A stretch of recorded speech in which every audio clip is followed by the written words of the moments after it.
Donc déjà, merci à tout le groupe Attijari d'avoir organisé cette plateforme qui a permis de regrouper le secteur public, le secteur privé et la société civile pour traiter des vraies problématiques et permettre vraiment à l'Afrique déterminée, l'Afrique résiliente, de travailler pour changer le paradigme actuel en passant d'une économie qui tend la main à une économie qui est motrice d'un point de vue de toute la créativité qu'on peut générer en termes de création de valeur.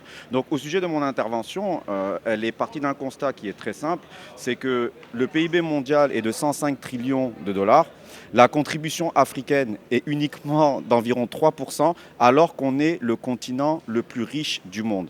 Et l'adresse que j'ai faite est vraiment sur la perspective qu'on doit vraiment prendre au niveau de nos nations, mais au niveau de notre continent, qui est celui de traiter toutes les problématiques liées à l'intelligence artificielle.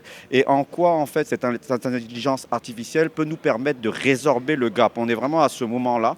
On a un outil qui est unique et il est impératif que chacun d'entre nous prenne ses dispositions pour ne pas louper la révolution numérique. Sans quoi, on n'arrivera jamais à rattraper notre retard par rapport aux autres continents. La remise des prix était extrêmement intéressante, donc on a célébré deux catégories de personnes, les jeunes entrepreneurs et le trophée de la collaboration Sud-Sud. Sur la partie des jeunes entrepreneurs, c'est quelque chose qui est extrêmement important. L'Afrique regorge de talents.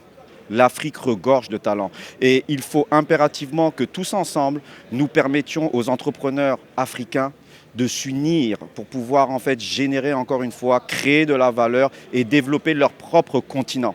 C'est quelque chose qui est indispensable. Maintenant, pour les aider, ce sont aussi des adresses au secteur public. Il faut créer une législation qui permettent réellement d'adresser le marché d'un point de vue global. Donc pour être très simple, l'Afrique aujourd'hui c'est 19,7 ans d'âge médian contre 38 ans pour les USA, 42 ans pour l'Europe. Ce qui veut dire que on a la population la plus jeune.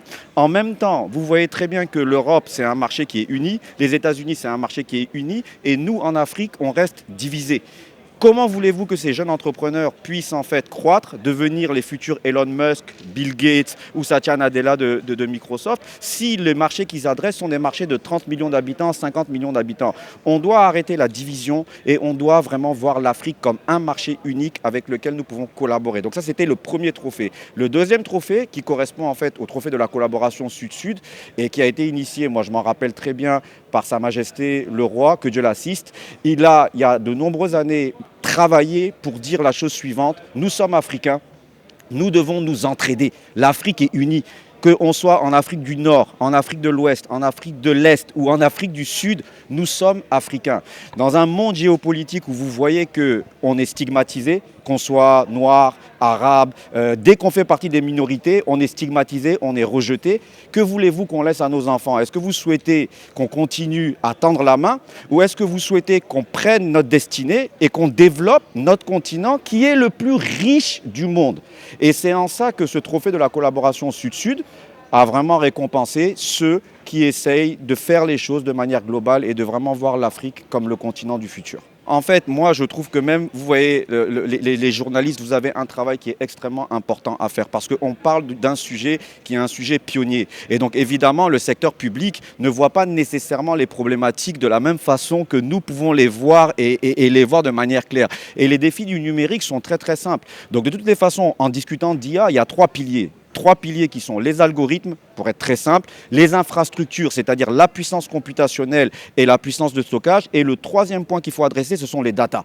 Donc les algorithmes sont accessibles à tout le monde. Même les algorithmes les plus compliqués, ce sont des données mathématiques. On a les ingénieurs en Afrique, on connaît ces algorithmes-là. Par contre, le secteur public doit investir massivement dans notre puissance computationnelle et puissance de stockage. Et ça, ce sont des investissements qui doivent être faits au niveau national, continental. Parce que si on développe des intelligences artificielles, des modèles, et que nous n'avons pas les moyens de pouvoir les exécuter, on ne pourra pas rattraper notre retard. Le troisième point qui est très sensible, ce sont nos données. Donc vous voyez, aujourd'hui, même quand on parlait du trophée de collaboration Sud-Sud, on a récompensé quoi comme type d'entreprise? Des entreprises qui sont dans le gaz, des entreprises qui sont dans le pétrole. D'accord? Donc c'est très très bien. Mais aujourd'hui, quel est le gaz et quel est le pétrole? Quelles sont les ressources dont on a besoin en tant qu'Africains? Ce sont les données.